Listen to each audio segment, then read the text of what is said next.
Hello and welcome to Property TV. I'm Stephen Galpin and this is Property Matters.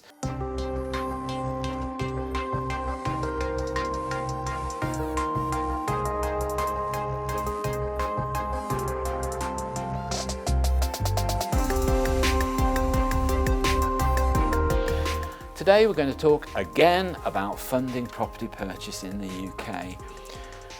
Look, the great news is we've got the 95% mortgage scheme guaranteed by the government, and I really think for the first time, you don't often hear me say this, I think they've got it right. Look, the thing is this, like the business bounce back scheme, the government simply guaranteed a huge chunk of the loan. Well, that's great news because it doesn't actually cost the government any money at this particular point in time.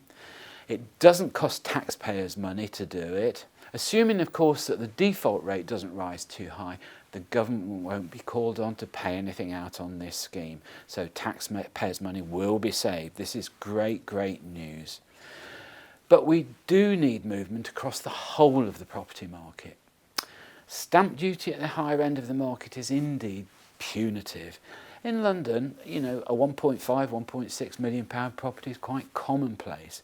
Stamp duty at this level could in some circumstances be 15% in the highest band. You know, this is in excess of £150,000. This money could be as much as we could afford in terms of cash, probably greater than the deposit that you're putting down. And this stamp duty money isn't fundable. It must be in liquid funds. So, a switch of liability of stamp duty to the seller rather than the buyer would, in my view, help tremendously.